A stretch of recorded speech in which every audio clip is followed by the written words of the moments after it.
Hello, my name is Scarlett. I want to tell you about my journey, how I improved my English accent.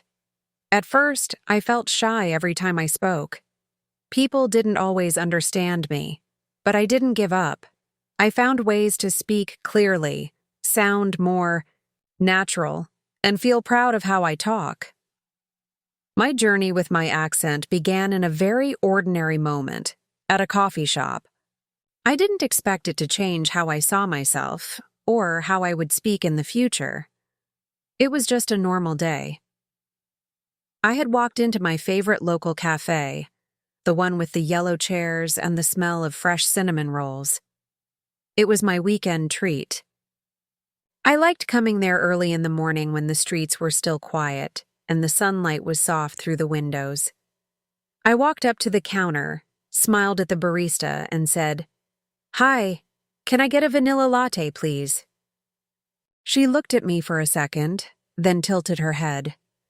"Sorry, what was that?" she asked. I smiled again and repeated slowly, "Vanilla latte." "Oh," she said, laughing lightly. "Got it. One vanilla latte coming up. That should have been a small thing. Maybe even funny." But I felt something shift inside me. As I walked to my seat, I kept thinking about her face, the confusion, the hesitation. I looked around. People were chatting, laughing, speaking so clearly.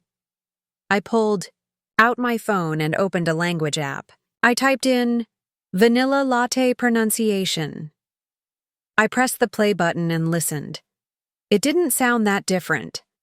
My pronunciation wasn't wrong, but maybe something in the rhythm or the stress, or even my tone had made it hard for her to understand. I sipped my coffee and tried to shake it off, but it didn't stop there. That week at the grocery store, I asked a worker where the flour was. He led me to the flour section. At the gym, I said I wanted to join a yoga class, but the receptionist thought I said jogger class. At first, I blamed them. Why don't they listen carefully? I thought. But deep down, I knew. I had an accent that made some words sound different. Not wrong, not bad, just different. And sometimes different meant confusing. The problem wasn't just how others reacted. It was how I started to feel about myself. I became afraid to speak. Even simple things like ordering food or asking for help made me nervous. I would rehearse my words in my head, play the sentence over and over, and still mess up. I felt like a child again, learning to speak all over. I remember walking home from the grocery store one day with tears in my eyes. Not because someone was rude to me, but because I felt invisible. I was saying words, but people weren't hearing me. Or maybe they heard me, but not the way I wanted them to. I started avoiding conversations. When friends asked me to join them, at group events, I'd make excuses.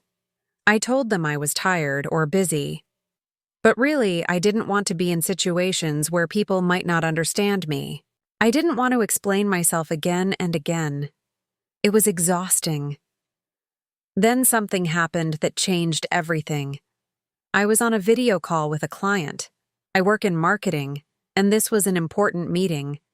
I had practiced my pitch, made notes, and even rehearsed in front of the mirror. But during the call, I noticed the client kept asking, "Can you repeat that?" Or, "Sorry, didn't catch that last part." I felt the panic rise in my chest. My palms got sweaty. My voice got smaller. I rushed through the rest of the call and hung up, embarrassed. That night, I sat on my bed, staring at my reflection in the dark screen of my laptop. My voice, my accent, was stopping people from understanding me. And worse, it was stopping me from showing who I really was. I didn't want to lose my identity. I didn't want to erase where I came from, but I did want to speak clearly. I wanted people to hear my ideas, not just my accent. I wanted to speak in a way that felt strong and smooth and understood. So I made a decision. I said to myself, Scarlett, this is not about changing who you are. This is about learning how to express yourself with power and clarity.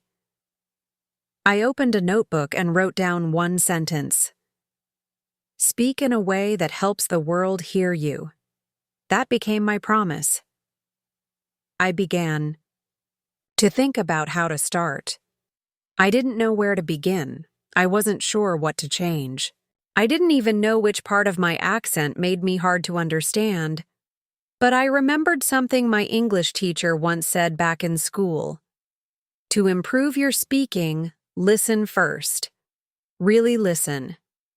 That sentence stuck in my mind like a light turning on in the dark. Listen first. Maybe that was the key. Maybe before trying to fix my own pronunciation, I needed to understand how native speakers talked. Not just the words they used, but how they said them, their rhythm, their stress, their tone. I had never paid attention to that before. I only cared about grammar and vocabulary. So that night, I opened YouTube and typed American accent conversation. I clicked on a video of two women talking in a coffee shop scene. I had heard similar dialogues before, but this time I listened differently. I listened like my future depended on it. I watched their lips. I noticed how they smiled when they said certain words. I heard how they stretched some vowels and clipped others short.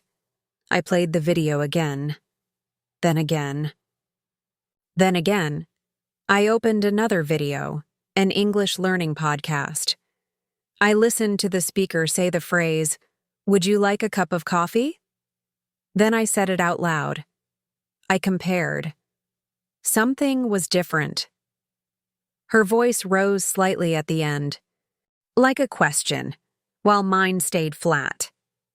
Her D in would you sounded like a soft J. Would-ya? I said it again. Would-ya like a cup of coffee? I smiled. It sounded smoother, more natural. That night, I listened to 5 videos and repeated 5 short conversations. I went to bed with my earphones still in, the voices playing softly like music in the background.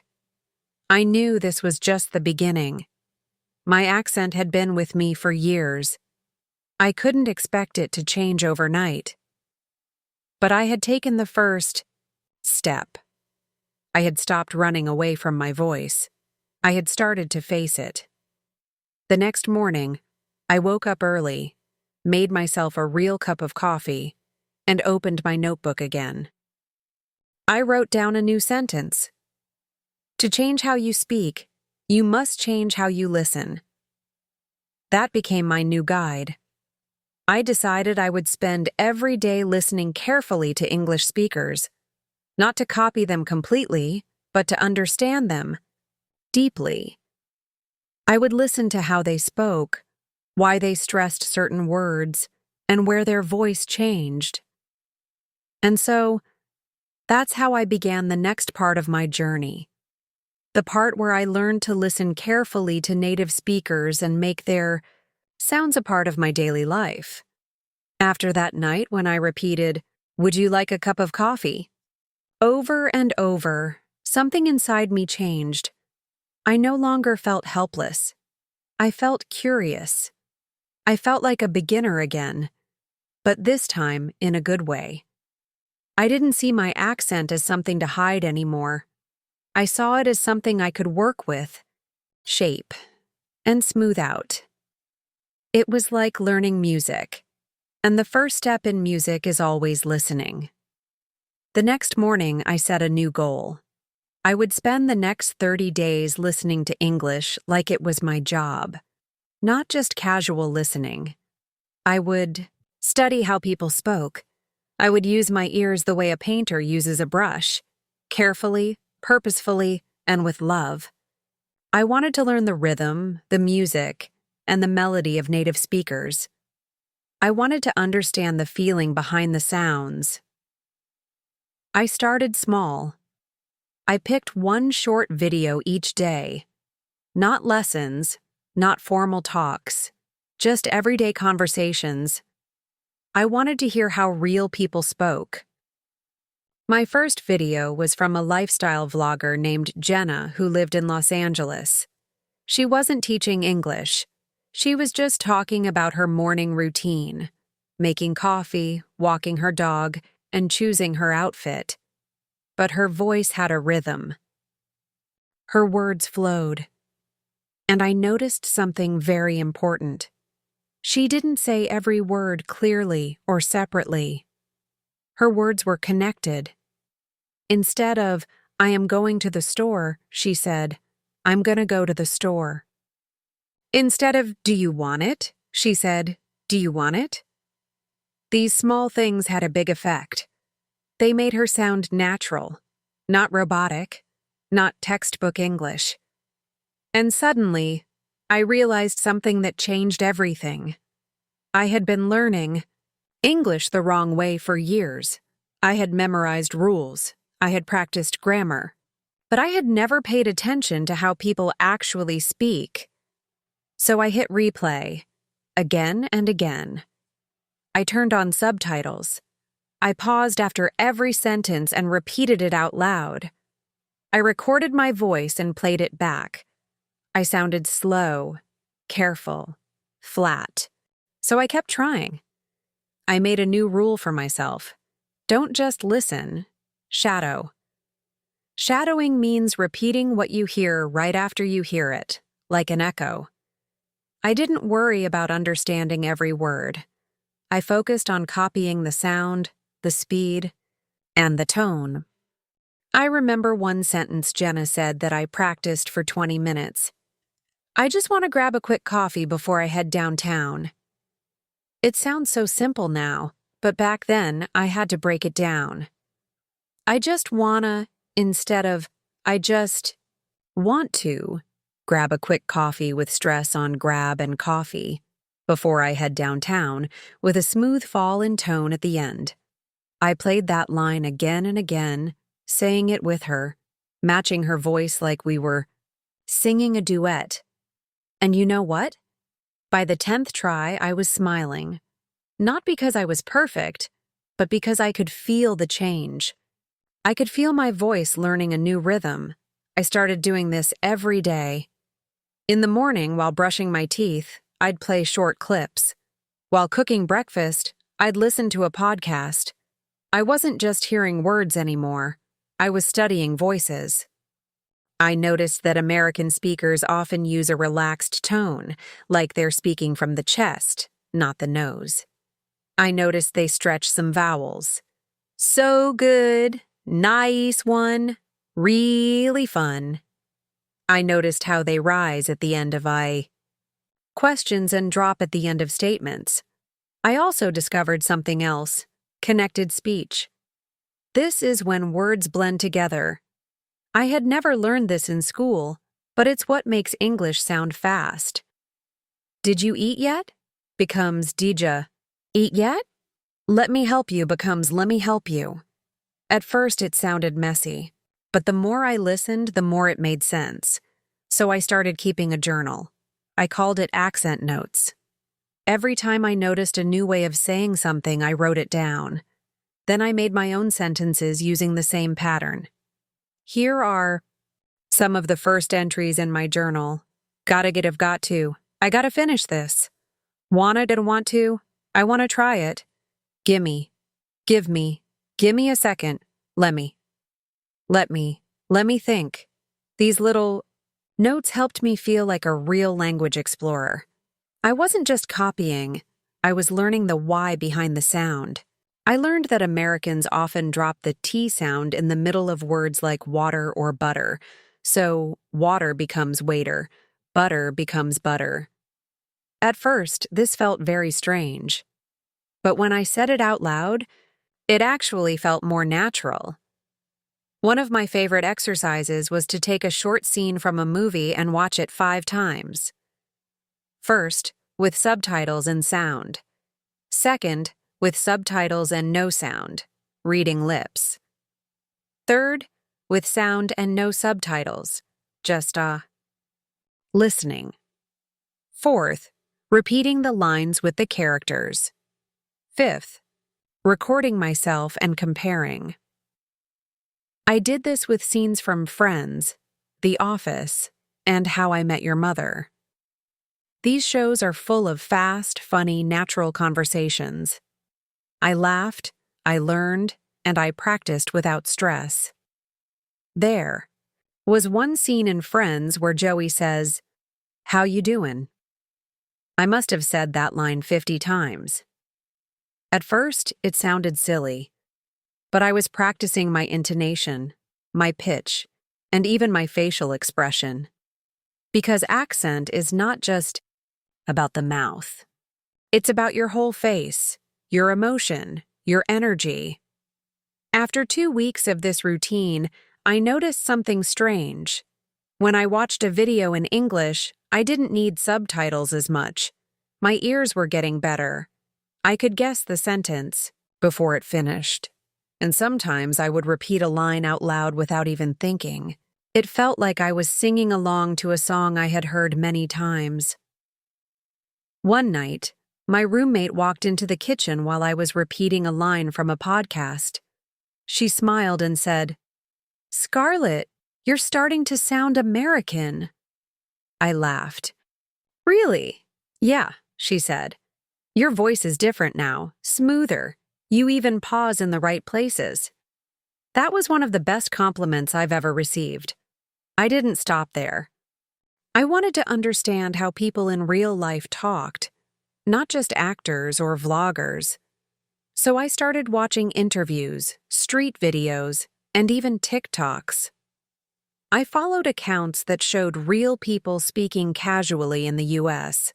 Students, parents, teachers, waiters, everyone. And guess what? Not all native speakers sound the same. Some speak fast, some slow. Some use slang, some speak very clearly. But all of them had something in common. They used rhythm. So I made rhythm my best friend. I started clapping out the beat of a sentence, like music. "I'm going to the store. Strong, weak, strong, weak, strong. Do you want some water?" Strong, weak, strong, weak, strong. I even recorded myself speaking like this and listened in the car.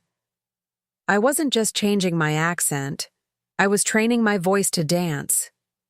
There were still hard days, of course. Sometimes I'd listen to a video and not understand anything. Sometimes I'd try to repeat a line and stumble again and again, but I didn't quit. I reminded myself, children listen for years before they speak clearly. I'm just doing it in fast forward. And slowly my voice began to change. My accent softened. Not because I forced it, but because I trained it. I didn't erase who I was. I just added something new, like learning a new instrument, like learning to sing in a different key. By the end of the month, I could feel a real difference. I was still Scarlett, but now, when I spoke, people listened. They didn't squint. They didn't ask, "Huh?" or "Sorry, what?" They just smiled and talked back. That was my goal all along. I didn't want to sound perfect. I just wanted to be heard. And that's exactly what began to happen. And the next step in my journey? Now that I could hear the sounds more clearly and repeat them better, I decided it was time to compare my voice to native speakers and train my pronunciation more deeply. That's when I began recording myself every day. After weeks of training my ears by listening to native speakers every day, something inside me began to shift. I no longer felt unsure when I heard fast English or slang. Instead, I began noticing patterns and sounds almost like a musician recognizes notes in a song. Listening carefully had made me more aware of how English sounded, and shadowing those voices helped me feel the rhythm in my own speech. But even though I had improved my listening, I still had no idea how I really sounded to others. I needed a mirror, not the kind that showed my face, but one that reflected my voice. That's when I decided to do something new. I started recording myself. It began on a Sunday afternoon. I was sitting at my desk with a cup of green tea, watching a short TED Talk titled, "The Power of Believing You Can Improve."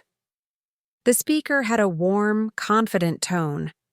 I liked how she stretched her vowels and used soft pauses. Her voice wasn't fast, but it had energy. I thought to myself, what if I try speaking like her? So I opened the Voice Memos app on my phone, took a deep breath, and hit record. I didn't try anything fancy. I just repeated her opening line. The power of believing you can improve. My voice trembled a little as I spoke. After I finished, I pressed play and listened. At first I cringed. It was strange hearing my own voice. It sounded higher than I expected. The words didn't flow as easily as hers. I noticed that my R in power was soft, and the word believing didn't have the same bounce. But I didn't give up. I played her version again, then mine, then hers, then mine, over and over.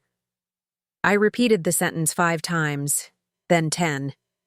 I tried changing my tone, slowing down, smiling as I spoke, and something magical happened. I began hearing tiny improvements. My power sounded stronger. My "you can improve" started to sound smoother.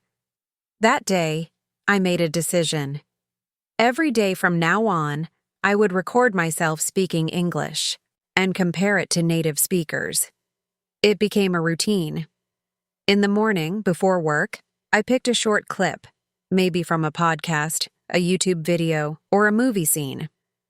I listened closely to how the speaker sounded, where they paused, which words they stressed, how their voice moved up or down. Then I recorded myself saying the same lines. Sometimes it took 10 tries, sometimes 20, but I didn't stop until I heard progress. One of the first clips I practiced came from a YouTube interview with a popular actress. She said, "I honestly didn't expect it to happen that way." Such a simple sentence, but her voice had such a natural rhythm. I noticed she didn't say didn't with a hard T. It was softer, almost like didn't expect it. I tried to copy her voice exactly. At first, I sounded stiff, like I was reading from a script. But after a few tries, I relaxed my mouth, let the words flow, and felt the line become part of me. Sometimes I would practice while walking in my room, phone in one hand, notebook in the other. I wrote down difficult sounds that I noticed in my own speech, like the in, this and that, or the R sound in girl and world.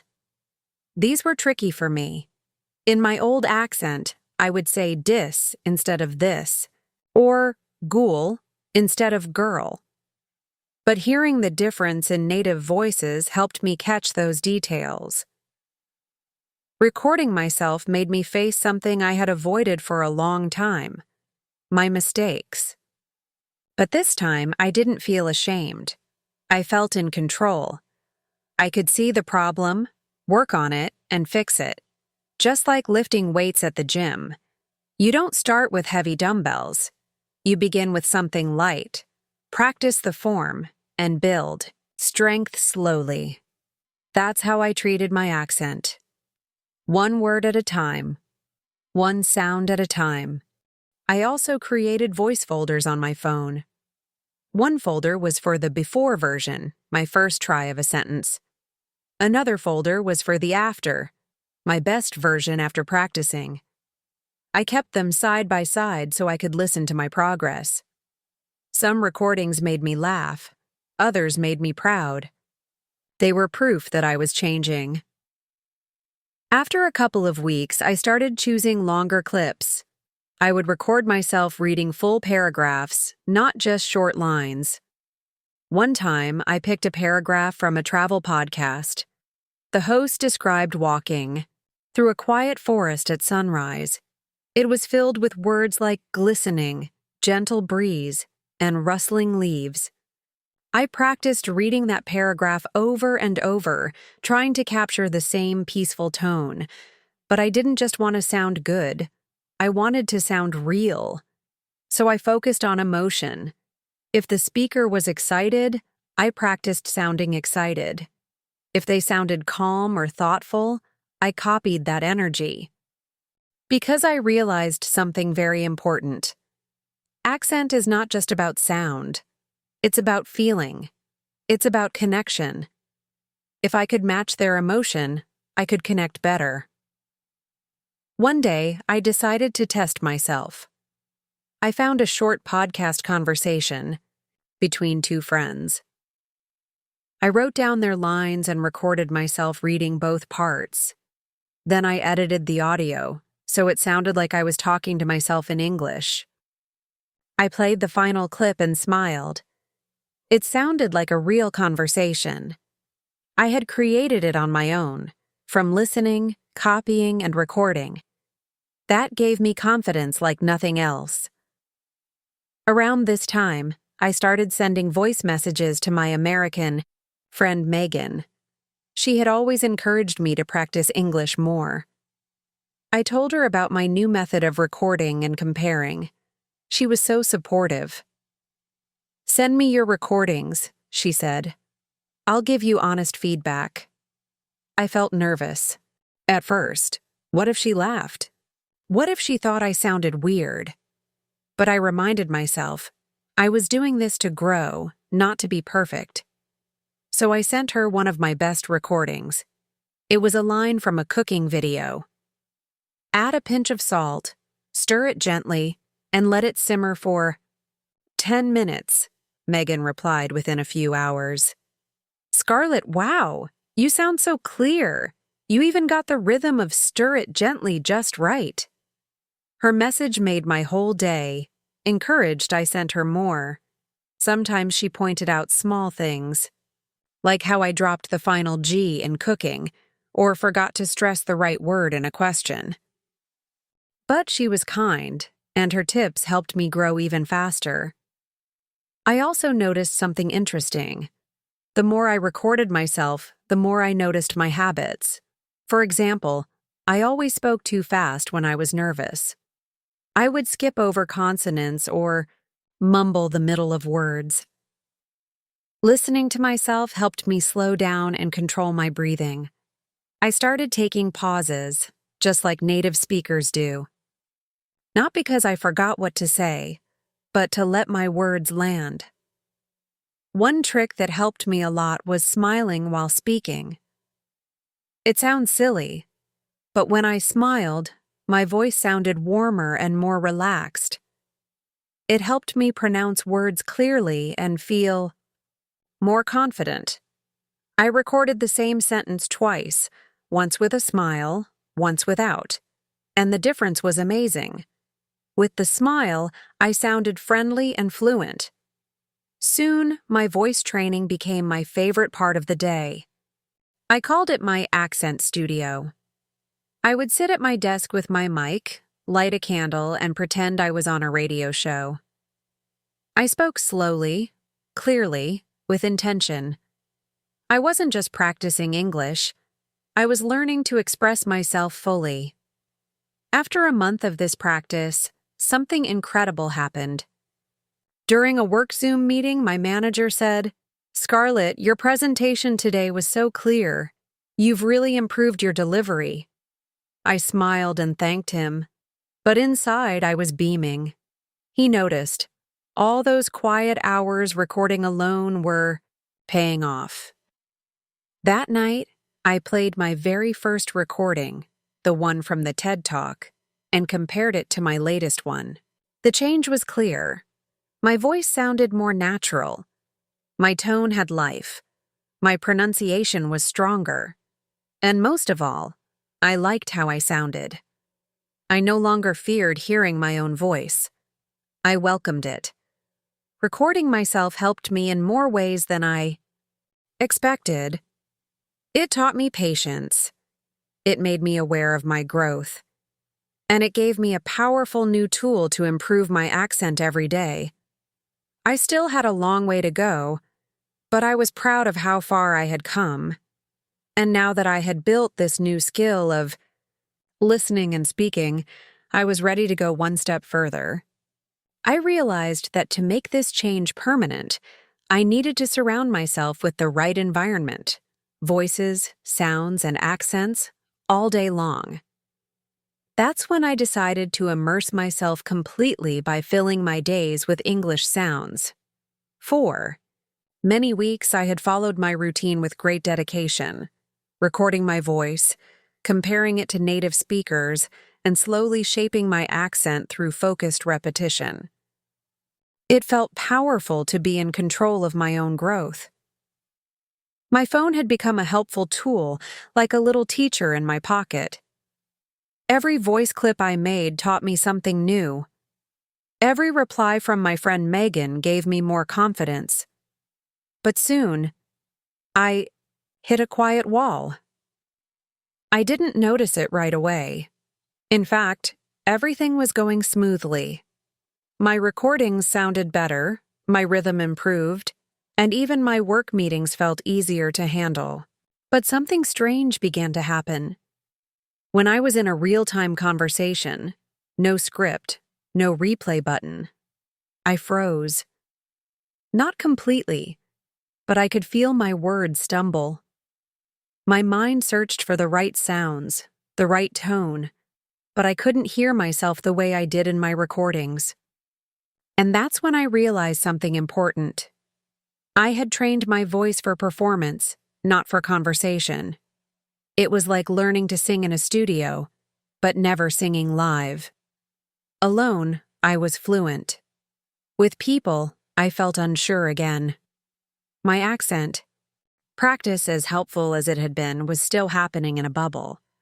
I was trying to perfect English in private, but real fluency lives in the public space. That thought made me nervous.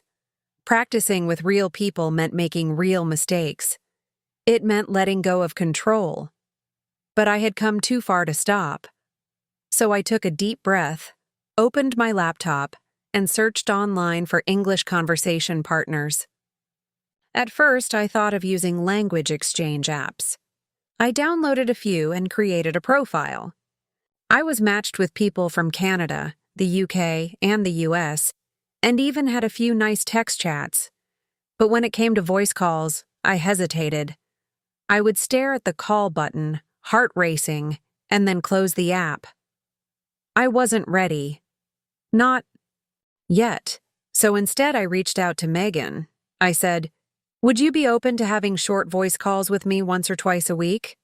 "Just 10 minutes?" She replied right away. "Absolutely. I'd love that." I felt both relieved and scared. Talking to a friend should have been easy, but I worried about sounding silly or slow. Still, I reminded myself, I wasn't chasing perfection. I was chasing progress. Our first call was on a Saturday morning. I remember everything about it. The sun was shining through my window, the birds were singing outside, and my heart was thumping like a drum. When Megan picked up, she smiled and said, "Hey, Scarlett, so nice to hear your voice." I smiled too, even though I was nervous. I replied, "Hi, Megan. Thank you for doing this. I hope I don't speak too weirdly."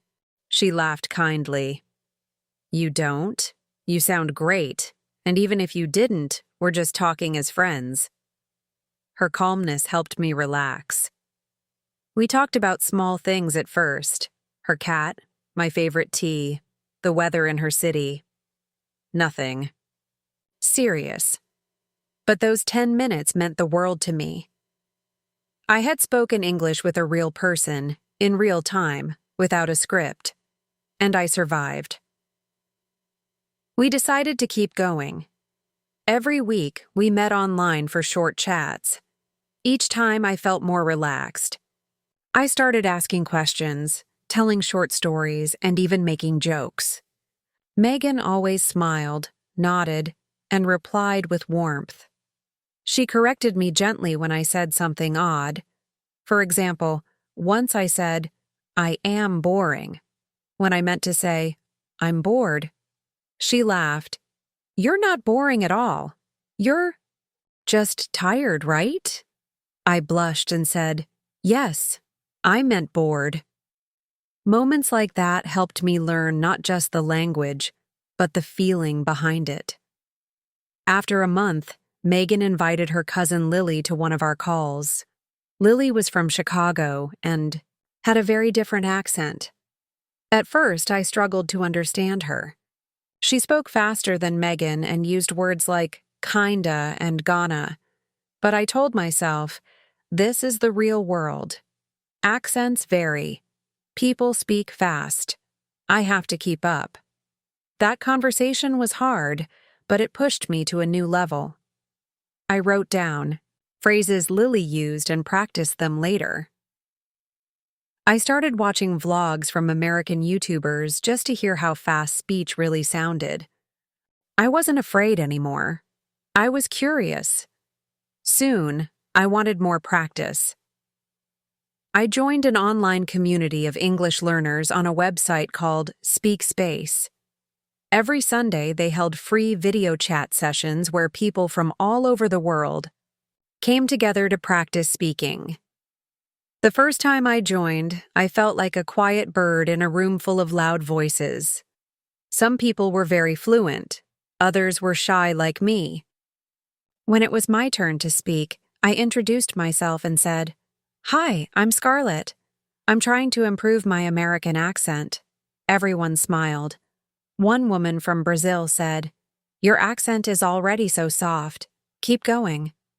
Another man from India nodded, "You speak clearly. Good job." Their kindness gave me strength. We talked about food, travel, and hobbies.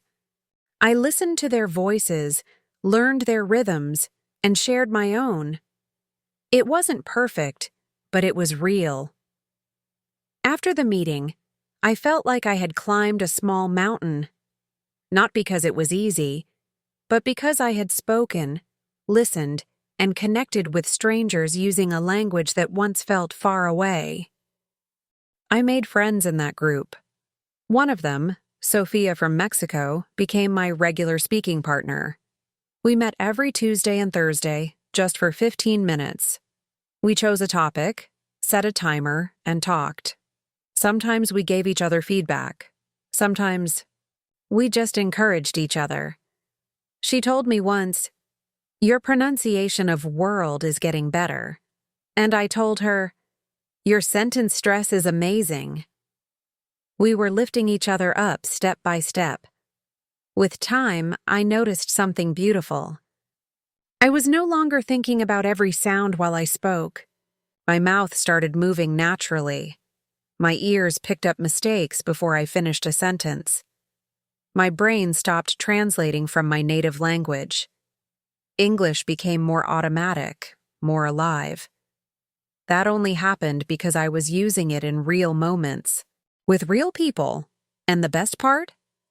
I stopped worrying so much about having the perfect accent. I started focusing on being understood, on being expressive, on connecting. I realized that the American accent isn't just one fixed sound. There are many versions of it. East Coast, West Coast, Southern, Midwestern. And people with strong messages, warm hearts, and confident voices speak in all kinds of ways. 1. Afternoon, I had a long conversation with an American woman from Texas. Her drawl was soft and slow, full of charm.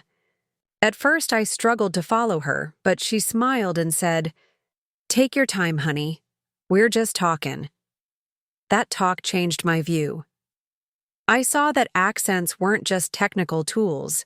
They were part of people's identities, woven into who they were. And by learning to speak like them, I wasn't just learning a language, I was stepping into their world. I even joined a book club held by English speakers online. Every week we read a short story, then discussed it together. At first, I didn't say much. I worried my words would sound silly or slow. But one day, I shared my opinion on a character's decision. The group leader, a teacher from Ohio, said, "That's a great point, Scarlett. I hadn't thought of it that way." I felt so proud. My voice mattered. By practicing with real people, I discovered the biggest secret of improving your accent. It's not about sounding perfect. It's about making your voice heard with confidence. It's about sharing your story, your thoughts, your jokes, your kindness. Real conversations teach you tone, emotion, natural speed, and connection. They build muscles no app can build. That doesn't mean I stopped using apps. I still liked Duolingo, Elsa Speak, and YouTube videos. But I stopped relying on them alone. I used them as tools, not crutches. The real growth came from laughing with Sophia, listening to Lily, sharing stories with strangers, and simply showing up. Now, when I hear my voice in real time, I no longer panic. I breathe, I smile, I speak. I know that even if I make a mistake, the world won't stop. I'll learn from it. I'll grow. I'll try again. Talking to real people brought English out of the screen and into my heart. It turned it from a subject into a skill, from a fear into a friend. And as my voice grew stronger in those conversations, so did my confidence, not just in English, but in myself. And that's when I realized I was ready for the final step. To surround myself with the accent all day, so my brain would keep learning even when I wasn't trying. There was a time when I thought progress would feel exciting every day, like climbing stairs and reaching a new floor each week. But I was wrong. Learning how to improve my accent, like any other skill, was not always filled with fireworks or fast success. After weeks of practicing with real people, I hit a moment where everything just slowed down, and it scared me.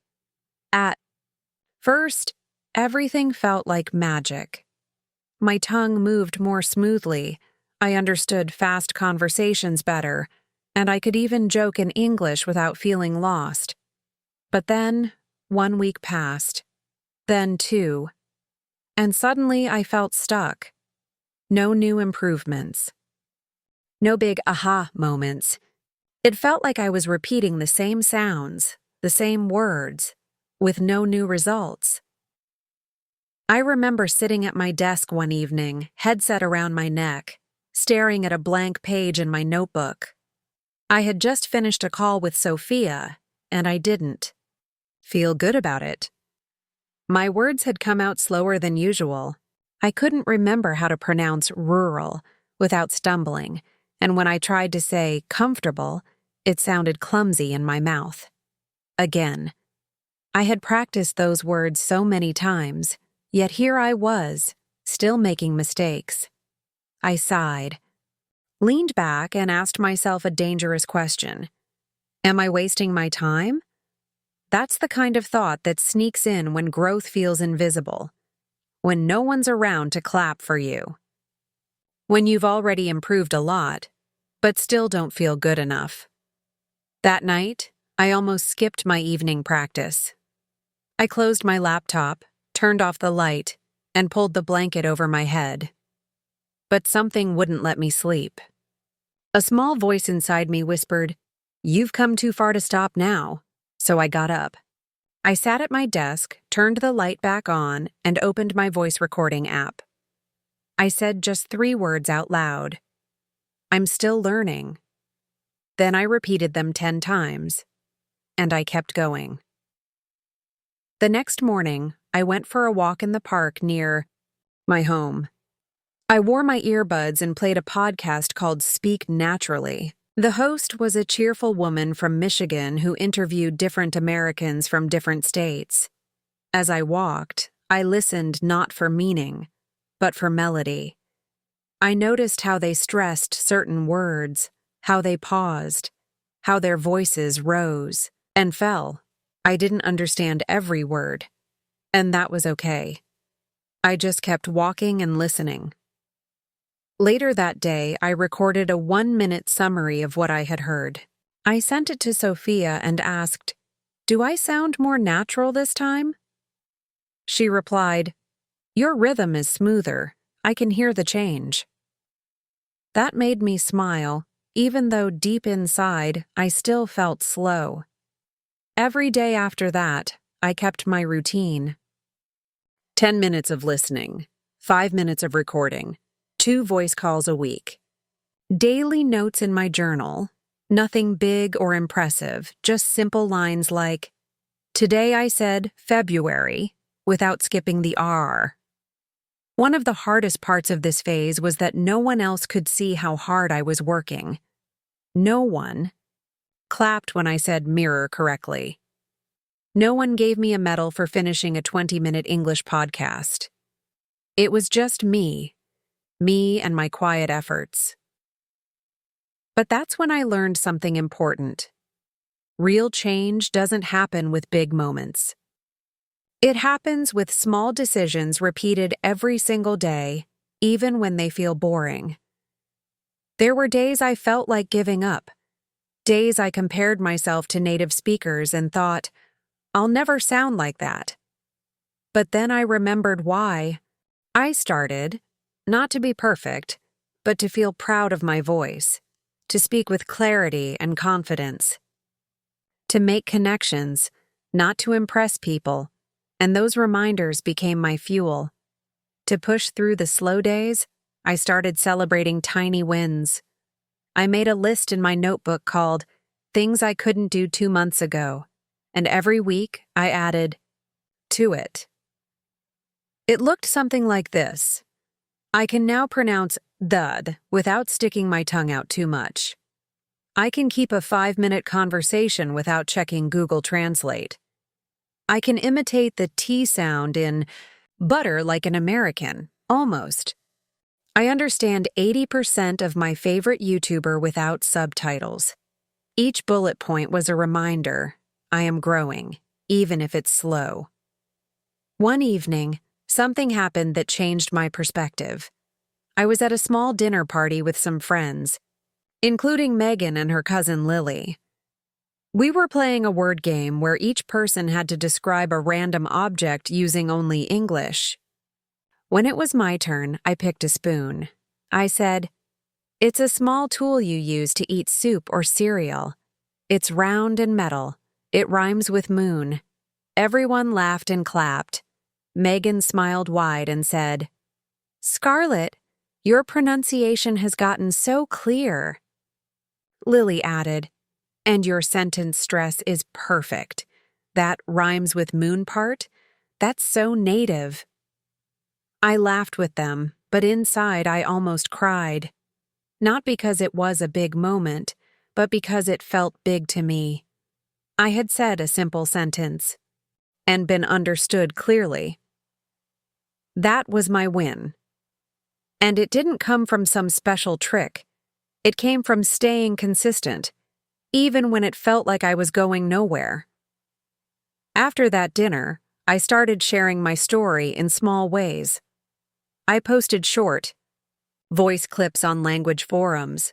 I commented on English learning videos, encouraging others. I joined a few Q&A sessions where people talked about accent struggles, and I said, "It's okay to feel stuck. I did too. Just don't stop." Soon people started asking me, "What's your secret?" And I always said the same thing. I didn't quit when it got boring. That's the real secret. Looking back, I now understand what those slow days taught me. They taught me patience. They taught me how to listen deeply, how to notice small changes, how to celebrate myself even without applause. They taught me that improvement isn't a straight line.